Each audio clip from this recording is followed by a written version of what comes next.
Welcome, I am Daisy, your hostess. We continue exploring the secret science behind miracles by Max Freedom Long. If you are new to my channel, welcome. I'm glad you found me. Make sure to visit my playlist to grab the previous chapters. In the last video, the author explained how the Hawaiian Kahunas utilized their knowledge of spiritual practices, rituals, and mental techniques to protect themselves and others from harmful supernatural influences, or as they called it, things of darkness. In this video, the author will reveal to us the secret within the secret. And with that, I turn the page. The Secret Science Behind Miracles by Max Freedom Long. The secret within the secret. The secret within the larger secret was the fact that there was a third self connected with man and his two lower selves. The nature of this high self, Aumakua, and the means of gaining its aid also belonged to the inner secret. In this, the Kahunas were very far ahead in their findings. They knew that they could never do more than guess at the fact of or nature of beings higher in the scale of consciousness than the high selves. Their guess was a traditional one. They guessed that the higher beings would be similar to the lower ones which they knew in man. They subscribed to the ancient axiom, as above, so below. They may have originated it, for no other psycho-religionists seem to have had definite and detailed knowledge of the three separate and independent spirits which compose the man. The Kahunas knew man to be a triune being, one of three spirits, so they guessed that the gods and even the final, highest, and supreme being would be a triune in nature. This idea may have originated with the Kahunas, or it may not, but it spread around the world, and it appears in Christianity and in Brahmanism, if not in the lore of the Great Spirit of the Amerindians. Wherever the symbol of the triangle appears, it is safe to say that the secret of the triune nature of man, and possibly of the gods, was incorporated in the religion of the people. True, the real meaning of the three sides of triangle representing the three selves of man may have been lost or misunderstood, but the symbol was retained and revered. In Egypt, the pyramids presented to the world four faces of triangular form. In Central America, the triangle was known and used in religion. Another ancient and widespread belief which was common to the Kahunas and later religionists was that there had been a descent into physical matter of some of the consciousness of higher beings. This accounted for the creation of the earth and lower forms of life and gave rise to various versions of the fall, which are met in several religions. As a logical result of a belief in a fall, there followed the belief that all lower creatures, headed by man, were on their way back up the scale, slowly returning to ultimate God. Religions are filled with the intricacies of the descent and ascent, but because of his mental limitations, man of the middle self level can never do more than speculate. Man of the middle self level can never do more than speculate. The ways of the high self are unfathomable in a large part, and the ways of still higher beings are totally unfathomable. The various scriptures which have been supposed to have been given mankind by divine revelation show in the things revealed the inventions of the middle self-mind. No two of the revealed writings agree. The only thing of which we can be fairly certain is that there is a high self which can be approached to get aid in the problems of daily living. In nearly all religions may be found some of the beliefs of the Kahunas, even if warped to uselessness and stretched to fantastic lengths. The Kahunas knew that the spirits of man come back at least once to be born again in physical bodies. The low self comes back to be born as a middle self in another human body. Some spirits may return to be born again several times in a physical body, but the idea of endless incarnations of man as a single spirit as innumerable bodies is an example of stretching an original idea to absurd lengths. In Christianity, and in the teaching of the Jews, Mohammedans, and American Indians, the idea of reincarnation is found only in vague reminders. In the latest of the revealed religions, that based on the new Oapsi Bible, no doctrine of reincarnation is to be found. The same may be said in a way about the doctrine of karma, which has become such a millstone around the necks of religionists in India. The original idea seems to have been that when we hurt others, we laid ourselves open to spirit attack, or we formed guilt complexes, and because of them, were cut off from direct contact with our own high selves, resulting in various difficulties. The Hindu idea of karma resulted from stretching the simple original conception even more than the reincarnation idea. With some logic, it was taught that the law of karma began to function in the level of consciousness just below God, the unmanifest. All beings lower than this supreme had to be governed by the law. To complete the logic of this absurd guess at conditions in such unthinkable levels of consciousness, the lords of karma were invented to execute the fine justice. They had to have endless helpers to watch each sentient being in the lower heavens and on earth to record his good and bad deeds. The records had to be written, and the writing demanded a book, which was invented in the form of invisible akasha, where all records were kept and all things recorded to the last tick of time. The lords of karma, as could be plainly seen, did not punish the wicked in the same incarnation in which the wickedness was performed. The wicked flourished very often as the green bay tree. This flaw in the scheme was covered up by inventing the idea that punishment was administered in some later incarnation. The same idea of an ideal and absolute balanced divine form of justice is to be found in the Old Testament, but no attempt was made to cover with reincarnation the flaw of the flourishing wicked man. Punishment in hell was fully as effective and made a fine contrast with the idea of a heaven for the good after death. In Christianity, we find many things which did not come as direct teaching of Jesus, and the origin of which is lost. The idea of the lords of karma is replaced by St. Peter as the keeper of the gate of heaven, and by the book of life, in which, in some indefinite manner, the angel recorders keep a record of each life. Christianity is the nearest to the original Kahuna lore of any of the great religions. In the rituals of the Church of Rome, the origin of the rituals being unknown, we find the counterparts of the Kahuna ritual used in healing. The Kahunas required a confession and used water, which had been charged with vital force, as a physical stimulus to accompany the spoken word of suggestion to forgive a patient or break down a guilt complex after amends for hurts to others had been made. In the Roman Church, after confession, holy water is used in the ritual of forgiveness with the spoken words of forgiveness, but the part played by both complex and suggestion has long since been forgotten. The penance done at the order of the priest before the rite of absolution or forgiveness is, however, quite in line with the older rite as a good physical stimulus, even if there are sins to be forgiven which do not consist of hurt to others. The Kahuna methods of exorcising, obsessing, or haunting spirits is still to be seen in a way in the rites of exorcism of the Church. The Kahuna belief in the high self, or Aumakua, is well preserved in Christianity. Jesus, according to the records as they appear in the New Testament, prayed to his Father in heaven when he wished divine aid in performing miracles.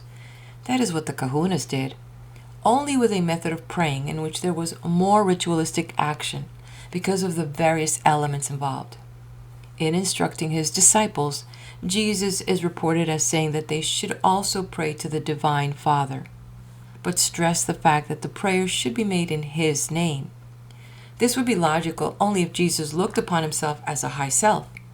In any event, the matter is not one that will make the slightest difference in using a form of prayer to the high self in obtaining aid in healing. Firewalking is performed with the aid of the high self, and that aid is obtained by men of surprising variety of religions, none of whom, oddly enough, is Christian. In India, there is a hint in the Bhagavad Gita at the fact of the three spirits of man, but the high self of the Kahunas is confused with the spirit of the Supreme, which is of an entirely different level. Judge Translation, page 57, those who rest in me, knowing me to be the Adibhuta, the Adidaivata, and the Adiyajna. know me at the time of death. Because it is considered the duty of each person to suffer and so live down his bad karma, no prayers are made by the majority of Hindus to gain aid from the higher beings in the matter of meeting the problems of daily life. In Christianity, there is a curious and almost unique mechanism to be seen in the vicarious atonement for sins. This doctrine is obscure in its origin, but closely resembles the Kahuna belief that one can be forgiven for sins instead of suffering under a hard and fast law of karma to repay to the last iota. Jesus made the final and complete atonement for the sins of the world by his death on the cross, according to the Christian beliefs. These sins of the world seem to include the sins of the newly born babes who are born in sin, a strange dogma at best. The Christian does not necessarily have to make restitution or amends in kind. In fact, he could not in case he had taken the name of God in vain, for his words could not be recalled. Logically, he would have to suffer in hell after death to make amends, but according to the Christian plan of salvation, he may repent and get forgiveness from a priest, or better yet, by direct prayer, appeal to God in the name of the great atoner, Jesus. The Kahunas, to repeat once more, knowing that the higher beings cannot be injured by the living man and so cannot be sinned against, recognize no such sin as that of using profanity. The one recognized sin is to hurt a fellow human being. For such a hurt, amends must be made to the hurt one. In no other way can the evildoer convince himself that he has balanced his account and is no longer guilty of that standard sin. If not convinced that he is no longer guilty, his guilt fixation held by his low self cannot be removed by the ritual cleansing or kala, forgiveness or restoration of the symbolic light. In this matter of forgiving the sin in Christianity and removing the guilt complex in the Kahuna system, there is one point of great significance which must not be overlooked.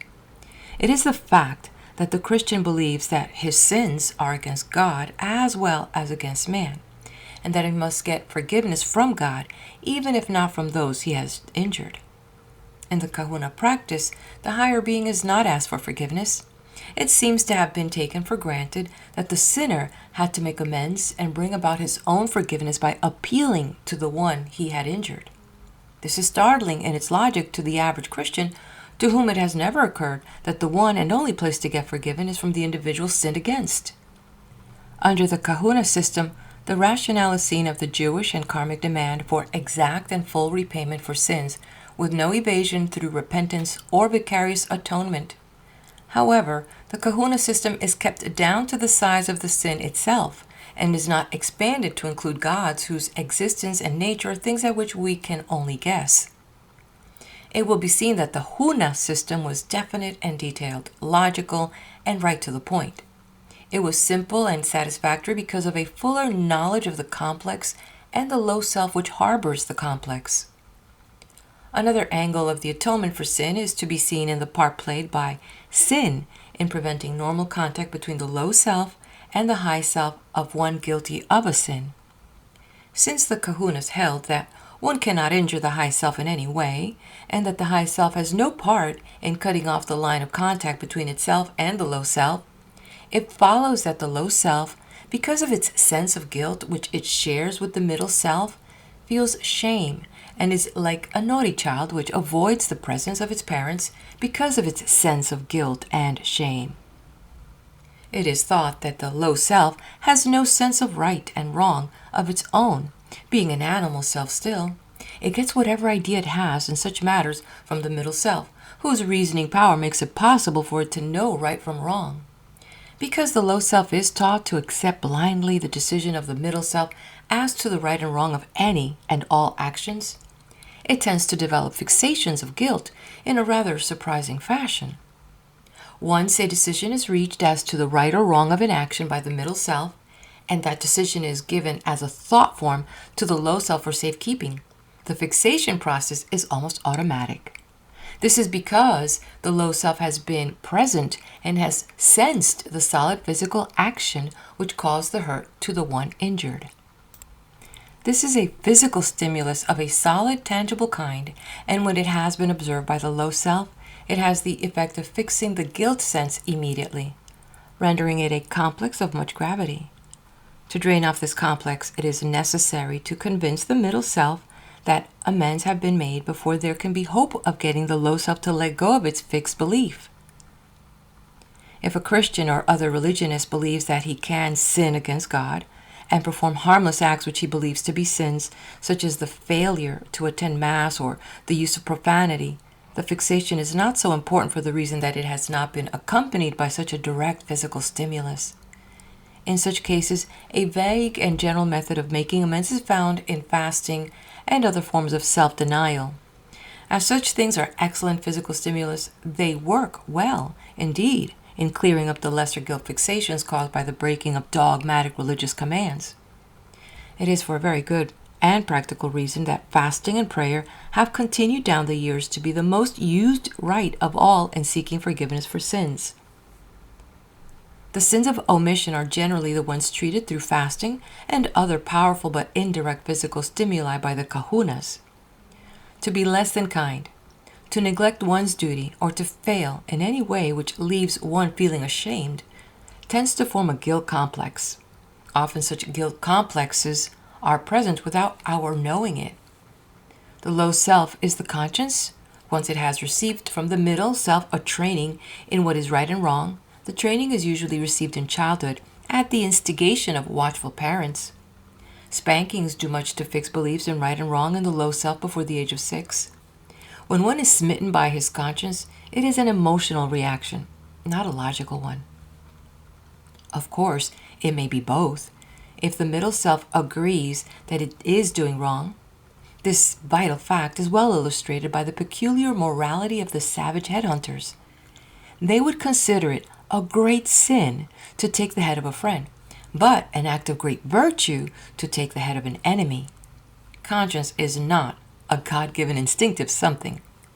It is simply the natural emotional reaction of a low self which has been taught that certain things are right and others wrong.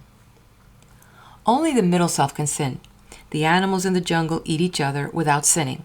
The low self is an animal even if associated with the middle self, and it is also incapable of sinning. It has been explained earlier. The contact between the high self and the lower man is through the low self and along the connecting cord of invisible shadowy body substance derived from the shadowy body of the low self. If the low self is convinced that the man has been guilty of a wrong act, it feels shame and refuses to contact the high self in the regular telepathic way across the connecting cord.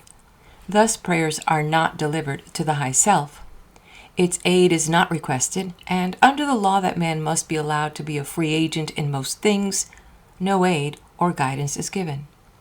The result is that the man blunders and gets into trouble. The Kahuna spoke of this as a blocking of the path. The path, the way, and the light are all symbol words indicating the connection between the low self and the high self. The Kahuna words La and Allah translate into these 3 words. The same use of these words as symbols is found in India and in Christianity, but with less direct and definite meanings. Because it is confusing to try to consider the teachings of many religions at the same time and to compare them with the lore of the Kahunas, it is better to compare the Kahuna beliefs with the basic activities found underlying religions. The first thing to examine is the basic human urge to look to a god of some kind for help, or to try to appease the god if he seems to be angry and visits mankind with plagues and disasters. A contact with the god must be made, and a spoken prayer or request for attention is made, as, "Oh, hear our prayer." As prayers were either not heard or not given attention, the suppliant resorted to various aids to prayer. The American Indians in our Southwest made elaborate sand paintings to symbolize the thing desired in prayer. Jews and Christians fasted as an adjunct to prayer. There were cleansing rites which were supposed to make man sufficiently spotless to be acceptable before the God in prayer. This cleansing process grew to be an elaborate ritual in most religions. Dogmas developed to teach that a man guilty of sins could not make his prayers heard unless he was first forgiven and ritually cleansed. Because the prayers of the good men got scarcely better answers than those of the wicked, there was a hunt for sins of which a good man might be guilty. The sins of omission and the original sins were invented. In the process of obtaining forgiveness for all forms of sin and the general purpose of pleasing the gods and thus gaining their favors, offerings were made. Such offerings were common in the dawn of history. Fruits, flowers, foods, sacrificial animals, and even human sacrifices were used. Altars were erected as the place of sacrifice, and priests were appointed to officiate in making both offerings and prayers. When the gods were appeased and the floods and plagues and individuals' difficulties ceased, there were thank offerings, but these played a small part in the general scheme. At the time of death and the departure of the almost universally recognized soul or souls of the man from the body, prayers and sacrifices were made by the living for the happiness and comfort of the departed in the other world. The wicked might go to a hell, or the average run of men might go to a place of temporary punishment. A deathbed ritual of prayer was commonly performed by a priest in as widely separated places as the western seats of Christianity and the inner fastnesses of Tibet. There nearly always arose a doctrine of a chosen people in the course of development of religions. The Jews were such a chosen people. The convert to Christianity became one of the chosen because he accepted Jesus as the focal point of his religious beliefs and depended upon an initiation into the ranks of the chosen through baptism, confirmation, and various similar rites, the end being to attain salvation. All the salvations were more or less alike in religions. All need of being saved arose from a dogmatic belief that man, in his normal state, was lacking in some way or ways. He might have been born in sin, or he might have been from a tribe which was not of any one chosen people. In India, where there was no vicarious atonement and resulting salvation through a belief in a Savior, the way of salvation was long and difficult. It led through thousands of incarnations while karma was being lived down. Nearly all religions eventually developed to the point where there was a dogmatic belief that a special building or place was necessary for proper prayer to the gods. From the altar and shrine grew the church and the temple. While the primary purpose of religion was to appease the gods or gain answers to prayer from them, there was also an idealistic concept frequently present in the belief that praise and worship of the gods was necessary. The primitives danced to entertain the god. They fed the god with burnt offerings and blood sacrifices, blood long being considered a probable source from which the god might derive sustenance. In Christianity, the blood of the lamb was necessary to appease God and get him to allow a vicarious atonement for the sins of the world, etc., etc. Dogmas multiplied and priesthoods flourished as each religion grew older. In the eternal search for a means of getting an answer to prayers from a god, most illogical and surprising practices developed. Flagellation, castration, abhorrence of all normal sex relations, circumcision to prevent masturbation. The list is very long. In India, the austerities practiced were and are surprising. The teaching of Christianity that one should sell all and give to the poor, then follow me, has never produced a great effect in individual action except as one became a monk or nun. But in India, the beggar's bowl and yellow robes are taken outside the monastery as well as by members of monastic orders. Here and there may be seen religious dogmas combined with rites of purification which touch on the realm of high magic. In Ceylon, a rite of purification depends upon the ability of the individual to pass the stern test of the fire walk. I have described this rite as seen by the Englishmen in Burma and filmed, and whose motion pictures I saw. Some of the candidates walked the fire successfully, and others failed painfully or fatally. The science of psychology and the science of psychism are not a part of religion. Religion has to do with the reverence for gods or with the fear and worship given them. As soon as we ask favors of the gods through prayers and additional rites, we enter the field of magic, which is not pure religion. Religion, to quote again from Professor Paul Tillich of Columbia University, quote, is the relation to something ultimate, unconditioned, transcendent. The religious attitude is consciousness of dependence, surrender, acceptance. Magic is the exercise of immanent power. Religion is the subjection to the transcendent power. And even then, the distinction is permanently endangered from two sides. First, there is the necessity that the transcendent manifests itself concretely, and thereupon these concrete manifestations become for the religious imagination magic powers.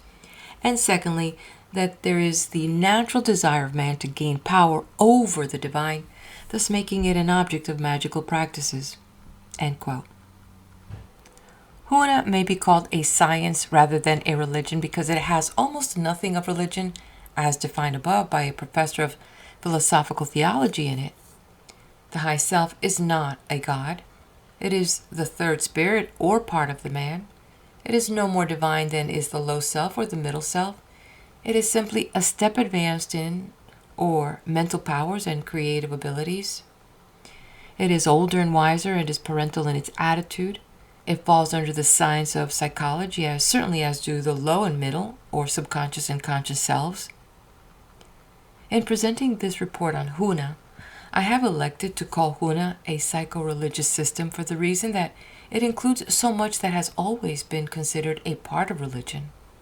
However, I consider Huna a science in the strictest sense of the word. The Kahunas knew nothing about gods being higher, perhaps, than the high self. They had no way of sensing such beings. They admitted freely that it was probable that there were such beings, but were honest in saying that they were convinced that the human mind would never be able to do more than imagine them, invent them in terms of lower humans. In other words, the basic urge of older religions to appease gods or gain favors from them, religion plus magic, is replaced in Huna by the purely magical operation of prayer to the high self for the purpose of gaining favors in the way of healing or bettering our circumstances through a change in the predictable future. Through the high self, an appeal was made by the Kahunas to the spirits able to control wind and weather, also to spirits in control of lower forms of life. Pacts made in this manner prevented sharks in Hawaiian waters from attacking human beings, or at least that is the claim made by the Kahunas of yesterday. In any event, the same breed of sharks that attacks men in other places is harmless in Hawaiian waters. Instead of feeding the gods with blood and burnt offerings, the Kahunas understood the secret that lay behind the externals of all sacrifice. The high self, in order to produce results in the physical plane, must draw from the physical body the earthy man-sufficient vital force, or mana, to use in the work. The custom of building temples or shrines to aid in contacting the gods was not practiced by the genuine Kahunas, although the spurious Kahunas of later times built temples of stone and offered sacrifices in vain efforts to get magical results. The true Kahunas needed no temples or shrines. They knew how to send the telepathic message to the high self at will, regardless of place or conditions. They used no altar symbols, no incense or other mechanisms. These things were reserved for use as physical stimuli to impress the low self when suggestion was being given for various purposes. The various rites used in religions to ensure the dying a survival in spirit form and a certain amount of happiness as a spirit were unknown to the Kahunas. They had no place in their matter-of-fact science for dogmas which would demand a salvation. Their teaching was simply that all people should know that the spirits of men survive death, and that the memories and complexes of physical life were carried over into the spirit life, making it advisable for the individual to rid himself of guilt complexes before death. This may have given rise in ancient times to the non-Kahuna practices aimed at preparing men for a better life after physical death. The Kahunas believed that after death there was a continuation of growth and progression, the low self reincarnating as a middle self in due time, and the middle self eventually rising to the level of the high selves, first learning to watch over lesser forms of life, and in the end becoming the utterly trustworthy parental spirit, or high self of a low and middle self incarnated in the physical. Not a great deal was known about this process of growth and progression. So little was taught about it except as a part of the speculative doctrines of Huna. The graduation, so to speak, of the low self to the level of middle self is accomplished after death during a period of inactivity resembling a long sleep. One is reminded of the worm, which becomes a pupa, is inactive for a time, then bursts forth a butterfly. The most important preparation for death must be done by the individual. He must reduce his guilt complexes to the minimum and free himself of dogmatic religious beliefs which will hinder him after he becomes a spirit. It is not necessary to spend more than a few months on the spirit plane before continuing the growth process, providing one knows the ropes as did the Kahunas. Knowing Huna is knowing the ropes. All we can take with us at the time of death is knowledge, and it should be the first duty of each of us to accumulate the correct take-withable knowledge by a careful study of the psycho-religions and the discarding of beliefs which cannot be substantiated. It should be held in mind that no two inspired or revealed religions agree, and that teachings obtained from the departed through mediums show a similar disagreement. There may be one correct revealed religion and one correct teaching from a spirit or a spirit group, or there may be a partial truth in all such sources of information. At present, we have before us only one basic and practical criterion by which to measure such material, and that is Huna. I say this because Huna worked. It made firewalking practical. It made mental healing practical.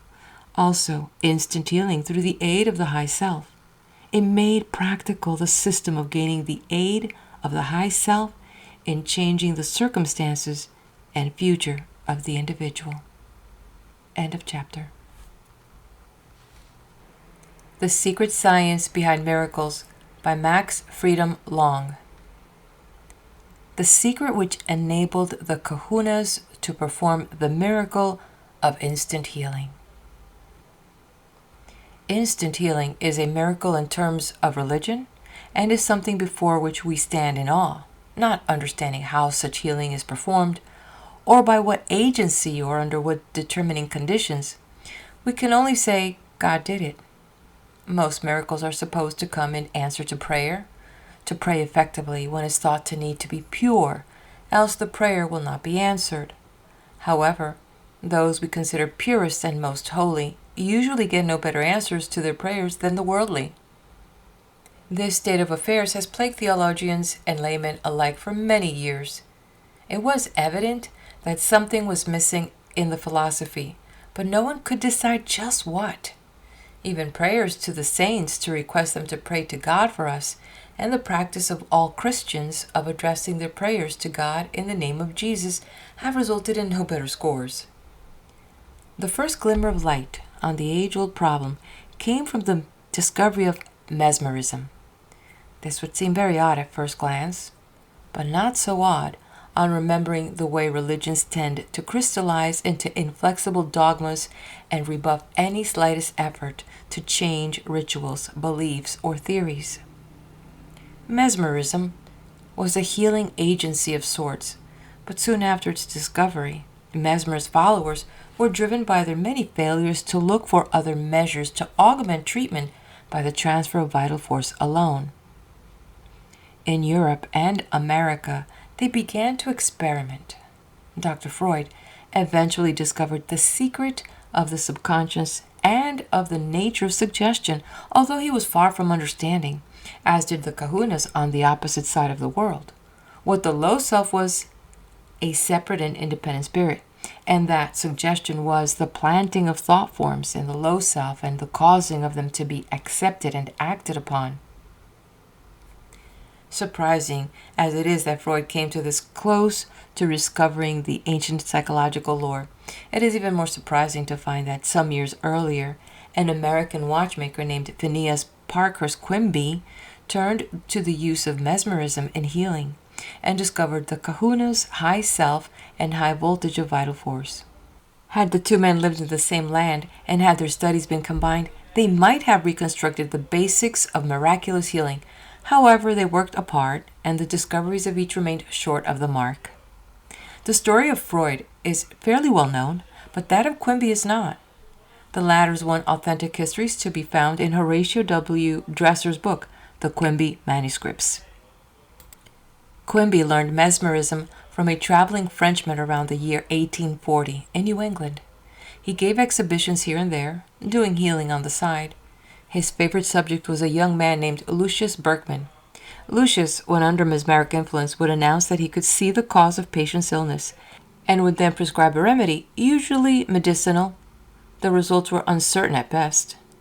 However, with practice, Lucius improved, or the mesmerist improved, or both. In any event, the lad had increasingly frequent moments of strange lucidity. He had long been able to see things at a distance, but now he came to catch a glimpse of the future. One day, while mesmerized, he said unexpectedly to Quimby, "I can see your kidneys. They are wasting away, but if you will come here and let me place my hands over them, I can heal you." Quimby had been suffering for some time from kidney trouble. Willing to try the experiment, he allowed Lucius to place his hands over his kidneys. After a time, the hands were removed and the lad declared the cure complete. And, insofar as Quimby could see, it was complete. All pains and symptoms vanished.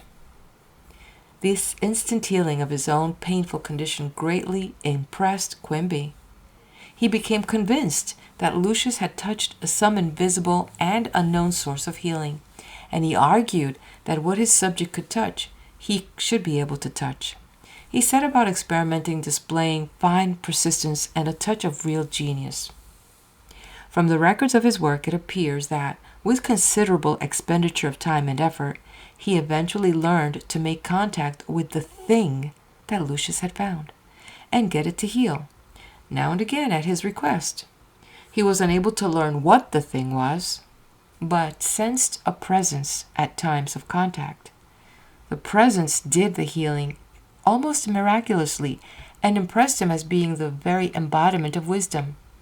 Knowing no other name for it, and feeling that it was too personal and close by far to be God, he took to calling it simply the wisdom. His method of contacting the wisdom was based on a silent call or prayer. It was a method learned after much practice. When contact was made, it was accompanied by a sense of great force or power, which was used in healing. This he came to call the power. Little by little, Quimby learned to work better with the wisdom and its power. He learned that he could sit beside a patient and silently ask the wisdom to diagnose the case and do the healing. He was given to know by some inward process of mind what the course of the healing would be. Sometimes the healing was to extend over a period of several days, and he was told how the patient would feel from day to day. The patient might be much worse on the morrow, but completely healed on the day after. Often he sensed the message that a patient could not be cured, and it was always a wonder to him that anything should lay beyond the healing power of the wisdom. He searched his mind for possible reasons, and decided that the mesmeric suggestion had possibly been given inadvertently by doctors when they had diagnosed the ills of patients who later came to him uncured. In an effort to counteract this suspected suggestive influence, he taught his patients to believe that the disease itself had been caused by the suggestion of the doctors. While this teaching was blatantly illogical, it seemed to get results, and so was continued. In this step, he seems to have anticipated a trend beginning to appear only now in the post-World War II days, the trend toward the practice of giving the patient a fictitious or artificial complex and causing him to believe that it is the source of his ills. This artificial complex is then drained off, and cures often result. Not yet satisfied, the inveterate experimenter sought for ways by which he could use the patient's deeply fixed religious beliefs to help along the healing. Noting that logic was not demanded by most of his patients, he soberly propounded to them a doctrine that God, being himself perfect, could have created no imperfect things in his creation. For this reason, all disease and all troubles and imperfections must be creations of the human mind and therefore unreal, impermanent, and imaginary. It followed that once one could come to know and believe this great truth, his healing would be bound to follow. The patients were urged to deny the reality of their ills and were helped in the denials by mesmeric suggestion. This was a really amazing angle of attack on the fixed beliefs of the low and middle selves. He got around the ordinary guilt or sin complexes, even when not fully aware of their nature, by including all the patient's sins and guilts with the other evil and imaginary things created by the human mind. When all imperfect things were denied, actually during the treatment, the guilt complexes were automatically included and rendered inactive in causing disease. The term telepathy had not yet been coined, but the phenomena was as rapport. Quimby found that after once contacting a patient, he could follow him by the same means by which he kept touch or rapport with a mesmeric subject. He also found that he could, in this way, send healing suggestions, obtain reports on the progress of the healing, and even seem to furnish a channel by which the wisdom could use its power to heal. This form of healing he dubbed absent treatment. As his practice grew, Quimby wrote out his explanations of the perfection of God and the unreality of all imperfections. He elaborated on the explanations from time to time and had several copies to lend to patients to study and to read over and over until they came to accept the doctrine. One of his patients was Mrs. Patterson, later Eddie. She was healed, but her old nervous afflictions had a way of returning, and the treatment would have to be repeated. She became very familiar with Quimby's methods and his written explanations of his doctrines. Quimby died in 1865, and Mrs. Patterson's spinal or nervous affliction again returned, but with no healer to whom she could turn. In her efforts to use his system to heal herself, she was successful, and, it is to be noted, without benefit of mesmeric suggestion. Seeing that the system would work with only the Quimby doctrines of the unreality of evil as its basis, she began to elaborate the doctrines, to teach others to heal, and to organize a new cult, which she called Christian Science. To the original doctrine of Quimby, she added the idea of malicious animal magnetism, which, because of the lack of a work knowledge of the complex, was forced to cover a multitude of otherwise unexplained healing difficulties. Under this heading also came all the difficulties caused by spirit attacks on the living, even if not recognized as such. Quimby's teaching that all disease was the result of bad human thinking was partly right. The resulting denial of all physical matter and existence was most preposterous, but could not be avoided if the first premise was to be made to work in a healing system devoid of a full knowledge of the complex and the methods of dealing with it. Christian Science, perforce, remained illogical in this respect, but the concept was one that could be readily grasped, and by repeated readings of the instruction books, the low self could be brought to accept the belief in the unreality of all things physical. It was a system that worked sufficiently well in the hands of the practitioners who learned to touch the wisdom and power to attract many followers. Unfortunately, because the system is so incomplete, its failures are as notable as its successes. To become an accepted practitioner, one must develop what amounts to a deep fixation of belief in the doctrine. This makes it all but impossible for new ideas to gain consideration, and while it is probably impossible for practitioners of Christian Science to accept in any slightest way the more complete system of the Kahunas, it is to be seen that, as a body, the practitioner have made the nearest approach to the high magic that has been made in the West. Many have learned to make contact with the high self, call it what they may. Many have learned to make the correct thought form prayer and to hold the thought through thick and thin and with fine faith. Without being aware of it, they may furnish the high self-sufficient vital force to use in materializing in the future the healed or financially bettered condition of the patient. Absent treatment has taught many the trick of telepathic connection with patients, and so has enabled them to send the patient's thought forms of healing.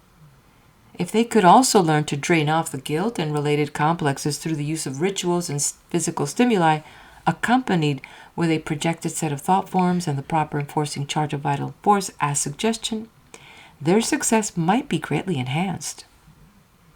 As a final touch, they might study the methods of countering spirit attack and obsession.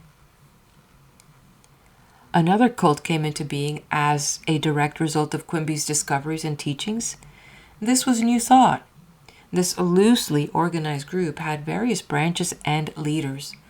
Almost at the beginning of the illogical doctrine of the unreality of matter was dropped, and attention was centered on an idea borrowed from India and promoted largely by Judge Troward. The idea was that if one holds the thought of what is desired, one exerts a form of suggestive influence over a universal subconscious, which is forced to materialize the things or conditions represented in the thought forms. Affirmations or positive statements of the here and now reality of the desired condition became popular. Few practitioners developed, and it was generally a case of every man for himself. Results were surprisingly good, considering the small segment of magic which was used. Theosophy, which had borrowed thought-holding and thought-form theories from India, largely through the agency of Madame Blavatsky, also borrowed the doctrines of karma and reincarnation, the result being that little attempt was made to heal either body or purse. It is plain to see that modern religious thought has been leaning toward the assimilation of the discoveries of psychology, but has been too prone to crystallization to remain sufficiently fluid to keep up with these psychological discoveries. Nothing gets hardening of the arteries as fast as a religion once its book has been written and its dogmas established. Among the revealed religions of the last century, we find Mormonism and Oahuaspi. Mormonism contains nothing superior in the line of magic to what is to be found in the older Christianity. Oahuaspi, on the other hand, is tantalizing in its hint of hidden magical meanings and mechanisms buried in what appears on the surface to be a history of all men and all gods under a supreme God since the time of creation. In many ways, the teachings of the Oahuaspi Bible agree with that of the ancient Huna, and because of the intricate and as yet not completely understood teachings along several lines of psychological and scientific thought, it has not yet crystallized its dogmas.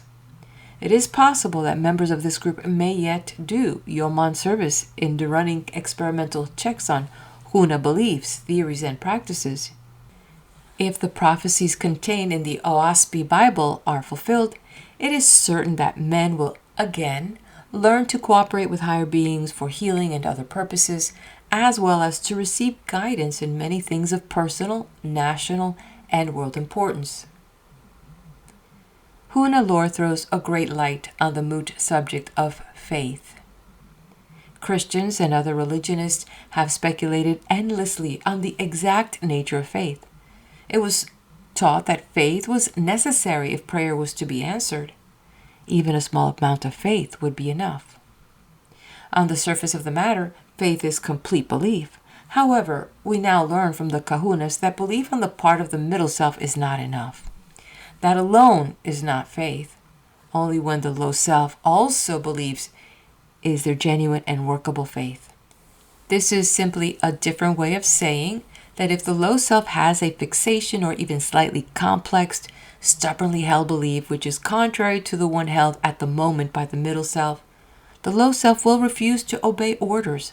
For instance, if I, the middle of self, am convinced that telepathy is a possibility and set out to teach the low self to send and receive telepathic or thought form messages, I can succeed only if the low self has not, earlier in my life, been taught that telepathy is a figment of superstition. It is very difficult for the individual to find out whether or not he has a fixed belief of a certain kind lodged in his low self. As we are unaware of such fixations, we naturally conclude that we have none. The test is best applied by watching the results we get after a period of faithful daily practice. If there are no results at all, hunt for a complex. In the exercise of telepathic abilities, whether communication is between the higher self, another person, or a departed spirit and a living person, there is one very helpful feature in the fact that flowing vital force causes a tingling sensation. This tingle is a great assistance in determining whether or not the low self has obeyed the order and has made contact for us. Most people are familiar with the tingle or raising the hair that comes when ghostly presences are sensed. It is to be supposed that when a spectral visitor touches us with its shadowy body, it draws from us some vital force, and that this movement of vital force causes the tingle. Very often I have begun to talk to my friends about spirits of the departed, and have soon felt a tingle, as if thinking about dead friends had called their spirits back to me. The high self contacts us of its own accord in our sleep, making use, so the Kahunas thought, of the connecting cord of the shadowy body material. Our thoughts of the day, with our plans, hopes, fears, loves and hates, are examined, taken perhaps as duplicated thought forms. We do not know the exact mechanism used, and at the same time, vital force is taken. This vital force is stepped up to the high voltage and is used by the high self to construct a shadowy body which will materialize as a part of our future. Such thought forms were mentioned by the Kahunas as seeds, and were symbolized as seeds which were vitalized by the high self and grew into actualities of the future. This contact made during sleep is often to be recognized by a tingling, usually in the region of the sacral plexus, and it comes frequently at the moment of falling asleep, or even before that, if we are relaxed. The high self not only takes from us vital force, it returns a compensating force. Little is known of this compensating force except that it is vital to our health and well-being. I have often settled myself for a nap in the afternoon and have felt the tingle as I dozed off. Immediately after feeling it, I have felt rested and refreshed and ready to rise and go on with the work of the day. If our low self has a shame or guilt complex and repels the approach of the high self during sleep, we face disaster. We become lost souls without benefit of higher guidance. We lose our vitality and become ill. As the Kahunas would say, our path is blocked to the high self. Happily for us, the high self seems able in due time to force a contact. When sick or in trouble, most of us pray and so open the door to help, and we return to normal. If, however, the complex is too strong, the resulting illness or accident may end up with death. The path must be kept open. Case 28. Instant healing without benefit of priest or kahuna. Preliminary notes. From a number of cases of instant healing, I select the following because it illustrates so well the flow of vital force and the nature of the relation which may be had with the high self. It is also important as a case because the individuals involved were of no particular religious belief. The case. In Honolulu in the early 20s, a large hotel was built. A man from the mainland was to put in the elevators. I became acquainted with him and found that he had some most unusual powers. He demonstrated these to me in various ways. One demonstration agreed with the Kahuna belief that a man can extend his senses along a connecting thread of shadowy body substance and find the one who is at the other end of it, then learn about him. As I had contact with the man and, according to Huna, had made a permanent connection by way of an invisible thread or cord, it was possible for this man's trained low self to find me wherever I might be and learn what I was doing or thinking at the moment. I explained this in terms of Kahuna lore, although at the time I had yet to discover the mechanism of the aka threads. For one test, I arranged to be in an old house where I had a photographic dark room in various nights. I was not to turn on lights or otherwise make my presence known. The man, on his part, was to visit the house after dinner each evening and use his psychic ability to tell whether or not I was there. The test was made several times and it worked. He would come to the door and stand there silently for a moment. If he sensed that I was inside, he would knock. Otherwise, he would go away. I tried once to fool him by not answering his knock, but he refused to leave, knocking repeatedly and calling out, "Open up, Long. I know you're in there and are trying to fool me. Come on and open up." This man's story is this. He had, at an earlier period in his life, a run of bad luck as an installation engineer for a large elevator manufacturing company. Men working on jobs under him were constantly being injured despite his care. At last, the elevator company discharged him.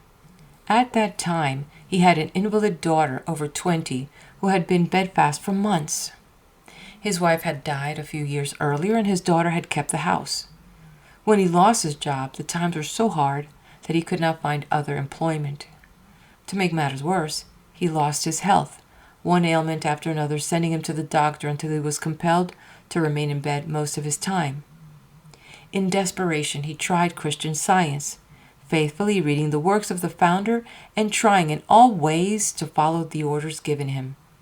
Getting no results, he turned to New Thought, Unity, and such other religious movements as had literature on healing.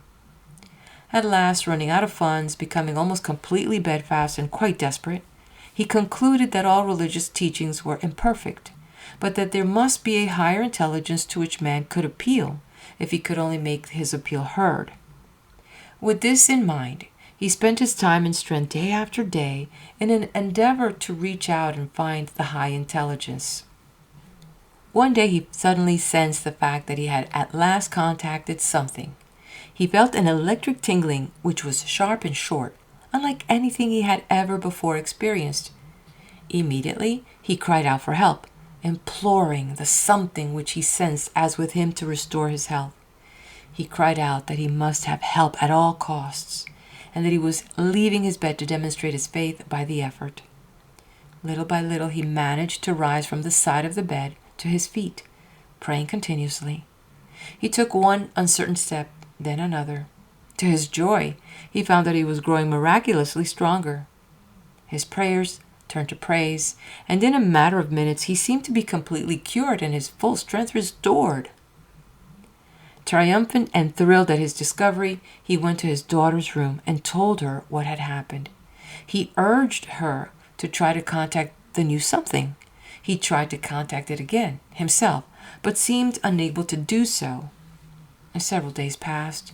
He took up his life where he had left off and tried almost hourly to repeat the mental process which had enabled him to contact the something.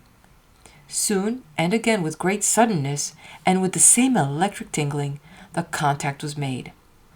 Instantly, he began to pray frantically to the something to heal his daughter. He rushed into her room, still praying, caught her by the hands, and began pulling her to her feet. "Use your faith. Get up and show that you can."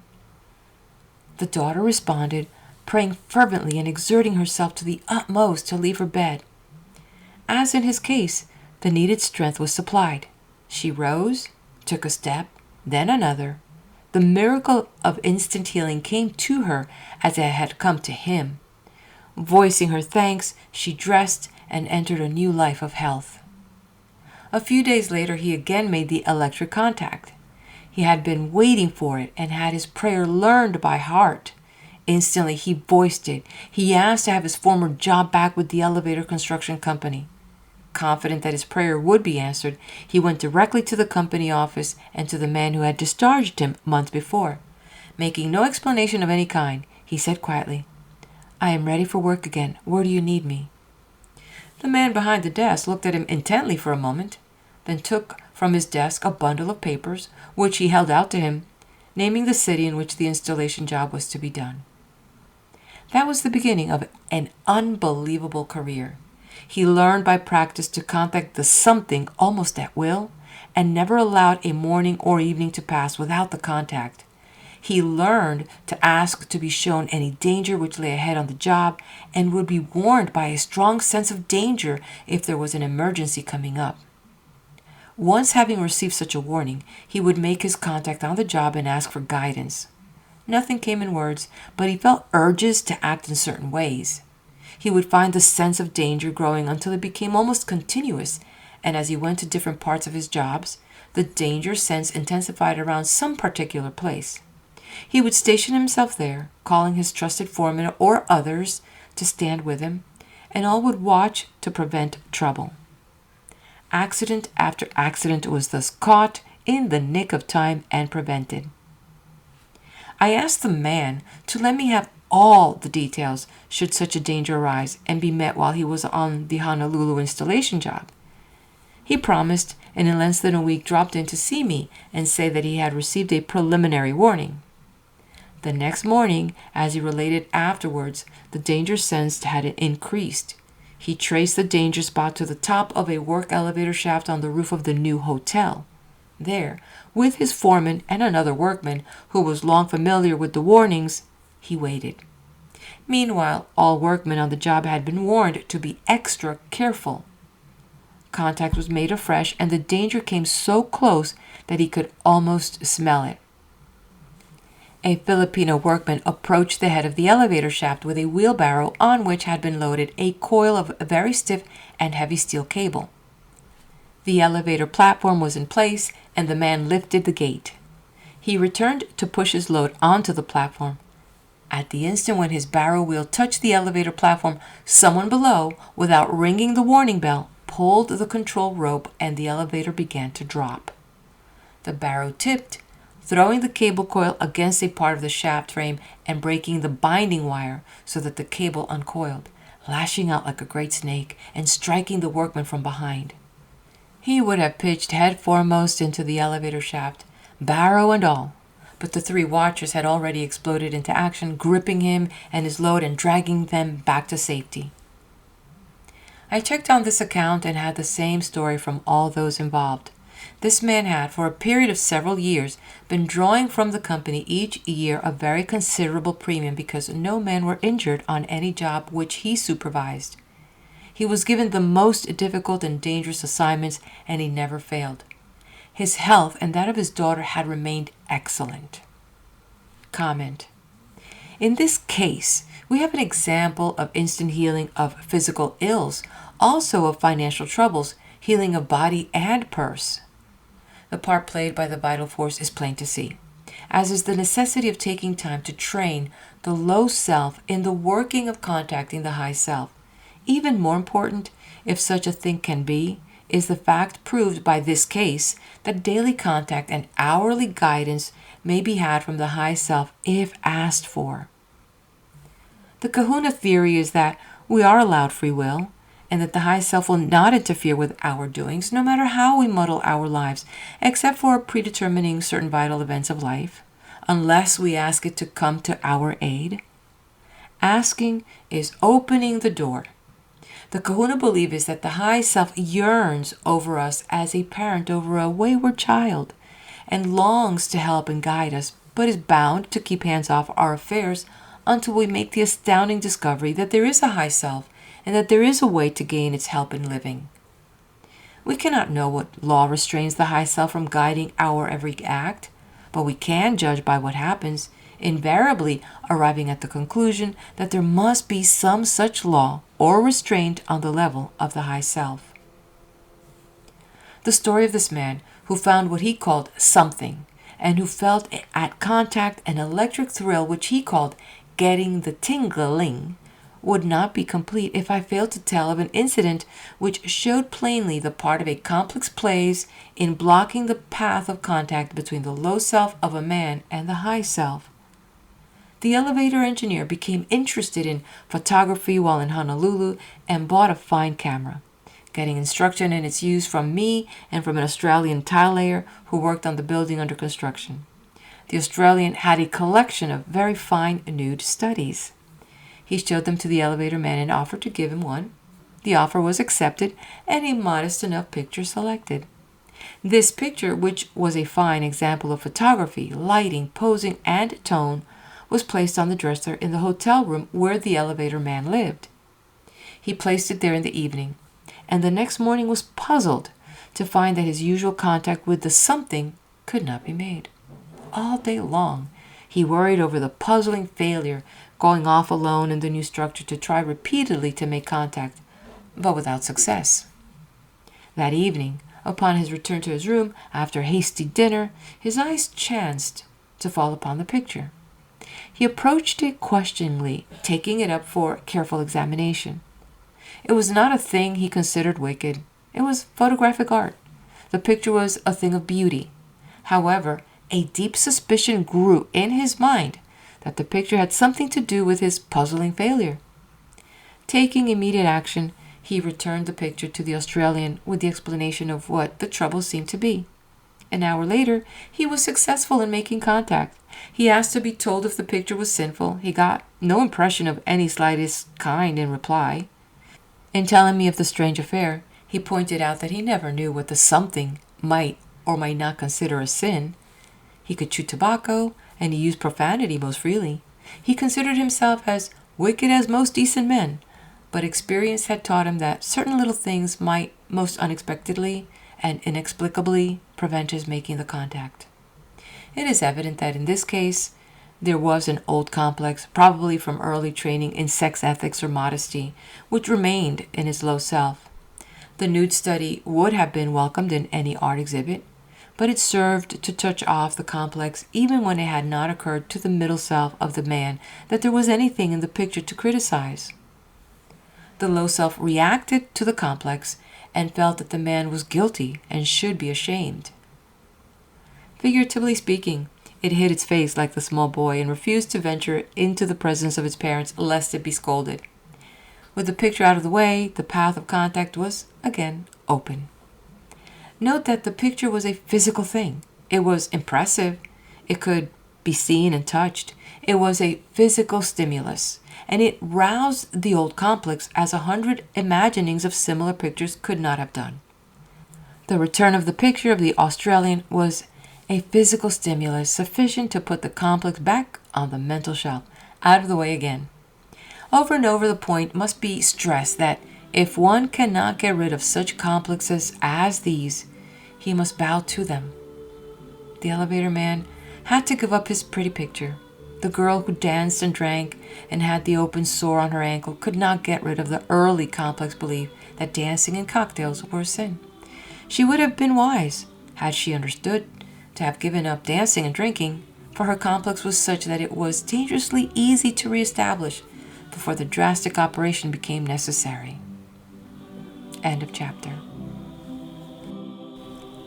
Meet me at the next video as we continue to explore the secret science behind miracles by Max Freedom Long, as we explore the magic of rebuilding the unwanted future. Really?